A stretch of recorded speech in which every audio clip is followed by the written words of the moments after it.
வடிகட்டி வச்சுருக்கோம் பார்த்திங்கன்னா, அதை ஊற்றிக்குவோம். நம்மளுடைய சுவையான வெத்தலை பாயசம் ரெடி ஆயிடுச்சு. ஹாய் ஃப்ரெண்ட்ஸ், மித்ருது குக்கிங் சேனலில் நம்ம இன்றைக்கி ஒரு அருமையான ஸ்வீட் ரெசிபி தாங்க பார்க்க போகிறோம்.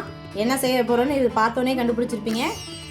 நம்ம எப்பயும் நார்மலாக பாயசம் செய்கிறத விட இந்த தமிழ் வருடப்பிறப்புக்கு ரொம்பவே டிஃப்ரெண்ட்டான இந்த வெத்தலை பாயசம் செஞ்சு பாருங்கள். ரொம்பவே அருமையாக இருக்கும், குழந்தைங்களும் விரும்பி சாப்பிடுவாங்க. இப்போ அதுக்கு தேவையான பொருள்லாம் பார்த்துடலாம். நான் ஒரு 10 வெத்தலை எடுத்திருக்கேன், கூடவே 10 பிஸ்தா. இப்போ இது நாள் நைட்டே நம்ம ஒரு 10 பாதாம் 10 முந்திரியும் ஊற வச்சுக்கணும். ஊற வச்சு இதை இப்போ தோல் உரித்து எடுத்துக்கலாம். கூடவே அதே மாதிரி பாதாம் பிசுன்னு ஊற வச்சுருக்கேன். உங்கள்கிட்ட குங்குமப்பூ இருந்தால் குங்குமப்பூ எடுத்துக்கோங்க, இல்லைனா இது ஆப்ஷன் தான், தேவைன்னா போட்டுக்கோங்க. கூடவே ஒரு 3லேருந்து ஒரு 4 டேபிள் ஸ்பூன் அளவுக்கு சர்க்கரை தேவைப்படும். கூடவே இல்லை இனிப்புக்கு உங்கள்கிட்ட மில்க் மைட் இருந்தாலும் மில்க் மைட் சேர்த்துக்கோங்க. இப்போ ஃபஸ்ட்டு நம்ம ஒரு 300 மில்லி அளவுக்கு பால் எடுத்துக்கிட்டோம். அதை அடுப்பத்தை வச்சு இப்போ பாலை ஊற்றிக்கிட்டோம். பால் நல்லா காயட்டும்.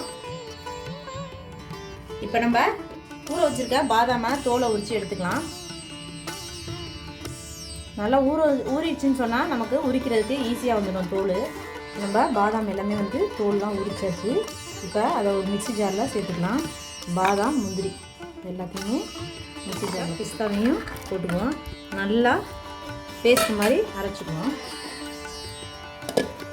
பாலோட ஆடையெல்லாம் அப்படி சைடில் இருக்கிறது எல்லாத்தையுமே எடுத்து விட்டு நல்லா கிண்டிகிட்டே வாங்க. பாருங்கள், நல்லா பேஸ்ட் மாதிரி அரைச்சிட்டோம். இப்போ பாலும் நமக்கு நல்லா குண்டி வந்துருச்சு ஆடையோட. இப்போ இந்த ஸ்டேஜில் நம்ம அரைச்ச அந்த பாதாம் முந்திரி பிஸ்தா இது எல்லாத்தையுமே இதில் சேர்த்துக்குவோம். சேர்த்துனோன்னா கிண்டி விடணும், ஏன்னா கெட்டியாக ஆரம்பிச்சிடும் முந்திரி பருப்பு சேர்த்துருக்கனால. இது நல்லா கிண்டி விட்டுக்குவோம். இப்போ நம்ம வெத்தலையே நல்லா கழுவிட்டோம். இதை காம்பு இது எல்லாத்தையுமே நல்லா வச்சுட்டு இதை இப்போ வெத்தலையே நல்லா இது மாதிரி பிச்சு போட்டு நம்ம மிக்ஸி ஜாரில் போட்டு அரைச்சி எடுத்துக்குவோம். லைட்டாக ஒரு 1/2 டம்ளர் தண்ணி ஊற்றிக்கோங்க. இப்போ 1/2 டம்ளர் தண்ணி ஊற்றி நல்லா பேஸ்ட் நம்ம வெத்தலையை நல்லா அரைச்சி எடுத்தாச்சு. இப்போ இது ஓரமாக இருக்கட்டும். இப்போ பால் நல்லா சுண்டை காய்ச்சியாச்சு.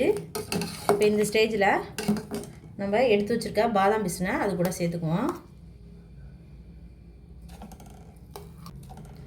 நீங்கள் எந்த அளவுக்கு குவான்டிட்டி சேர்க்குறீங்களோ அந்தளவுக்கு சேருங்க. நான் கிட்டத்தட்ட இப்போ 300 மில்லி பால் சேர்த்துருந்தேன். பாதாம் பிசின் இப்போ நான் 3 டேபிள் ஸ்பூன் அளவுக்கு பாதாம் பிசின் போட்டிருக்கேன்.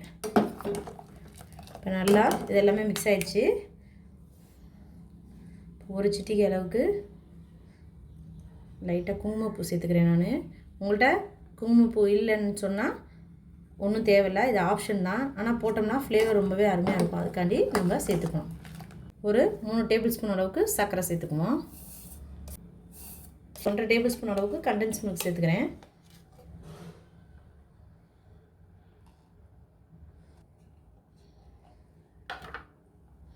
இப்போ இது எல்லாத்தையுமே நல்லா மிக்ஸ் பண்ணி விட்டுருவோம். நல்லா சர்க்கரை கரைஞ்சி வரட்டும், பால் ஒரு கொதி வரட்டும்.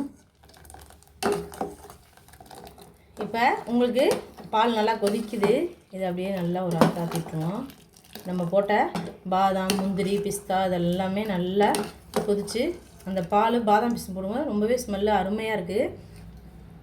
இனிப்பு பார்த்துக்கோங்க, இனிப்பு பத்தலைன்னா இன்னொரு 2 டேபிள் ஸ்பூன் உங்களுக்கு போட்டுக்கோங்க, எங்களுக்கு சரியாக இருக்குது. இப்போ இந்த சைடு நம்ம அரைச்சி வச்ச வெத்தலையை நல்லா வடிகட்டிக்குவோம்.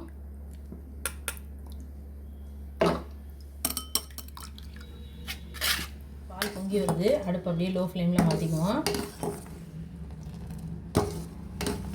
இந்த ஸ்டேஜில் சர்க்கரை எல்லாமே நல்லா கலந்துருச்சு.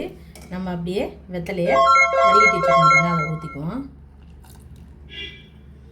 ஊற்றிட்டு லைட்டாக அப்படியே கிண்டி விட்டுருவோம். அவ்வளோதாங்க, நம்மளுடைய சுவையான வெத்தலை பாயசம் ரெடி ஆயிடுச்சு. குழந்தைங்களுக்கு இந்த சளி இலி பிடிச்சிருக்கும் போது ஸ்வீட் சாப்பிடணும். நார்மலாக எப்பயும் பாயசம் தான் வாங்கி வைக்கிறோம். இந்த ஒரு தடவை தமிழ் வருடப்பிறப்புக்கு வித்தியாசமாக இந்த மாதிரி வெத்தலை பாயசம் வச்சு பாருங்கள், ரொம்பவே அருமையாக இருக்கும். நம்மளுடைய வீடியோ பிடிச்சிருந்தா லைக் பண்ணுங்கள், ஷேர் பண்ணுங்கள், மறக்காமல் சப்ஸ்கிரைப் பண்ணிடுங்க. இதை நம்ம அப்படியே சூடாகவும் சாப்பிட்லாம், அப்படி இல்லை கொஞ்சம் நல்லா கூலிங்காக வேணும்னா இந்த வெயிலுக்கு ஏற்ற மாதிரி கொஞ்சம் நேரம் ஃப்ரிட்ஜில் ஒரு 1 மணி நேரம் வச்சுட்டு சாப்பிட்டிங்கன்னா ரொம்பவே டேஸ்ட் அருமையாக இருக்குங்க.